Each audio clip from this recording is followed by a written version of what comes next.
The name of this video is Get Off the Resort and Walk Down the Beach. I get these thoughts when I take walks, and of course I don't have a notebook with me, so I just pulled off the beach to make this super quick video because I think it's a good illustration. So I'm down here in Mexico with a couple old ladies. They probably don't want to be identified. And we're staying in this phenomenal resort, and you have everything you could possibly need. It's a paradise. Let's call it spiritual paradise. So this resort is spiritual paradise. You have your food, you have your drinks, you have the pool, you have people, you have your friends, you have your chair, you have everything you need. And there's really no need to go off the grounds. But I just love walking on the beach by myself where there are no people. Like there's this resort and then there's like nothing. So you walk down the beach and it's just completely undeveloped, beautiful land. I'm in Riviera Mayan, so y'all should come down here. The weather's great. And hopefully you can hear me and it's not too windy, annoying for you. And I'm thinking, I still see everything through the lens of Watchtower land. Like I'll see something, I'll watch a movie and I'll be like, oh, it's just like the holographic universe of Watchtower world, or so fill in the blank, any high control religion, relationship, organization, company, whatever. And the resort, let's call the resort Watchtower Resort, and it's a spiritual paradise. But just get off the property and take a walk on the beach, explore.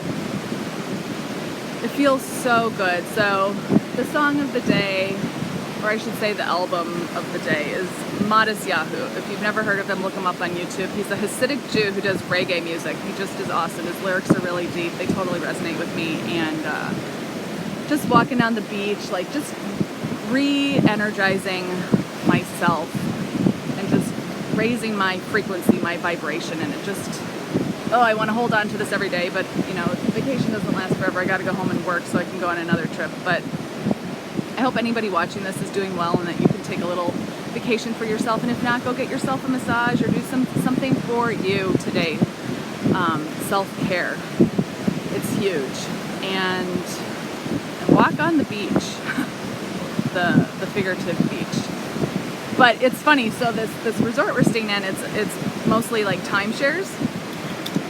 And they say, oh, come to a presentation so you can hear about what your contract is and what your benefits are, blah, blah, blah. It's a trap. It's a bait and switch. Because you go to these horrible timeshare presentations and before you know it, they've held you hostage for 5 hours and you just want to get out of there. And my mom didn't want to do the presentation because they give you some gifts or whatever. I'm like, no, let's do it. It'll be fun. She's like, it's never fun. And so we went, and the guy is giving the spiel and acting interested in us, and what are your travel goals, and what do you want for your future when it comes to travel, and the shtick, the line. And I'm like, Mom, just remember, he's like a publisher. He's not the governing body of this resort. He's just a publisher trying to get his time in, aka commission. And so let's just go with it and have fun. Because in the past, I would get kind of nasty with these salespeople because they're very manipulative. And whether or not they consciously realize they're being manipulative, that's none of my business. So the guy was really sweet, and he does his spiel.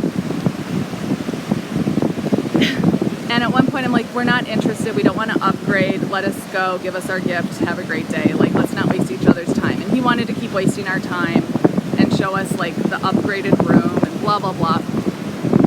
And yeah, it's the timeshare cult.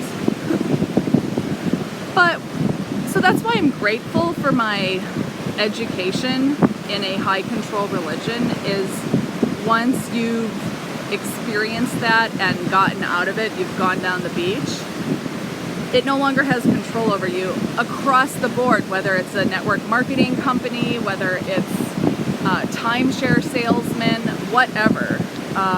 I can just view the innocent person at the bottom as a publisher, who I was. And at the end of the whole thing, so I was rather honest with him. I asked him, oh, do you YouTube? Do you like watching YouTube videos? And he's like, yeah. And I'm like, what do you like watching? And he said Tony Robbins and other motivational speakers. And I used to totally be into all that sort of stuff. And yeah, there's good bits with it. You can get really good stuff from Tony Robbins. Ultimately, I think it's like a new agey self-improvement.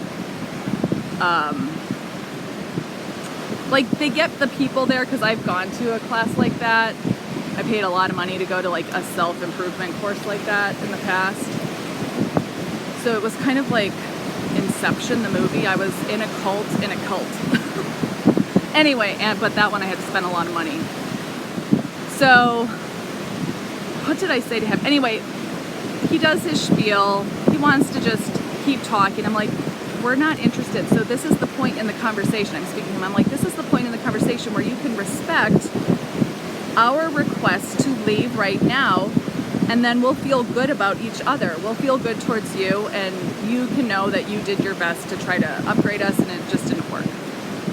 And I said to him, you know what? I think what you're participating is very high control.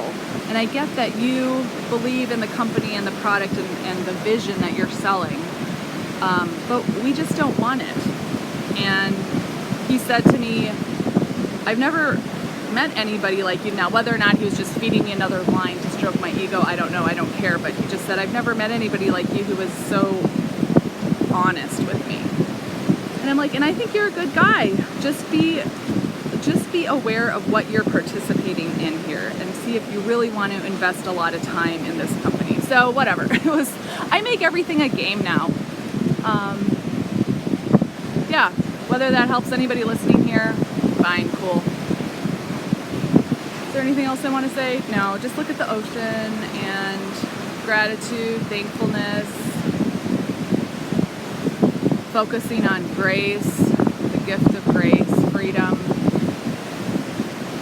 being with people, like being able to look at people in the eye and smile and say, hi, what's your name? What's your story? That's the thing. Like I look at people now and I think every single person has a story, and it matters to God. It matters to the God I know now.